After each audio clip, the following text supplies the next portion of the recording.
You know what else you're going to have to buy for your kids?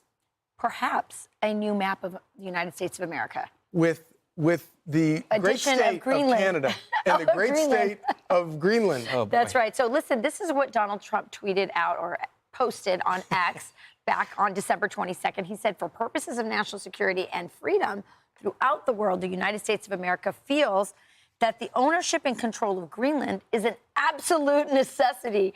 Meanwhile, Greenland's prime minister, his name is Egede. Is that how you say it? I don't know how to speak. Mute Egegi. Egede? Egede?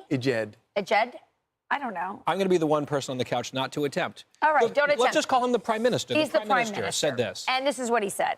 The Greenlandic people's opportunity for independence has been adopted through the provisions of the Self-Government Act, thereby creating a legal basis for how independence can be achieved. A draft constitution for our country has also been prepared.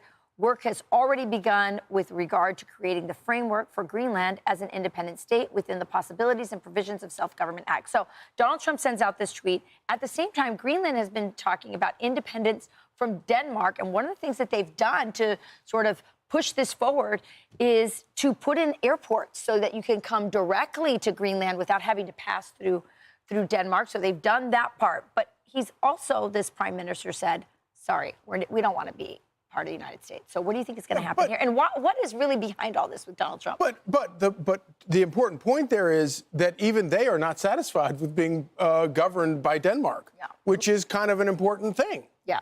I don't know.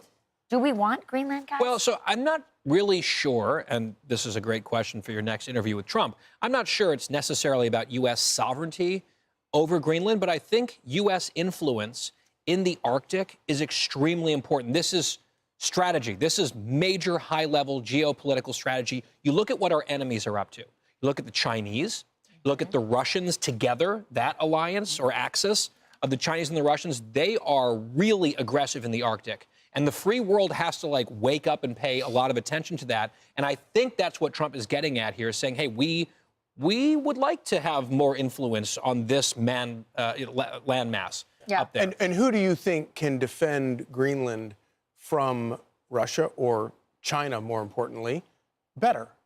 The Danes or America? America. And if the Danes want to make the case for themselves, then they can actually put their money where their mouth is, right? And if we can encourage people in the West to step up on defense and that military spending and that sort of thing, all the better to help share the weight, share the burden. Yeah, that's interesting. It's similar to what he was doing in the Panama Canal. 100%. Saying, hey, you got to choose between whether your ally is China or the United States. And so he's making some very interesting moves ahead of his inauguration. I'm Steve Doocy. I'm Brian Kilmeade. And I'm Ainsley Earhart. And click here to subscribe to the Fox News YouTube page to catch our hottest interviews and most compelling analysis.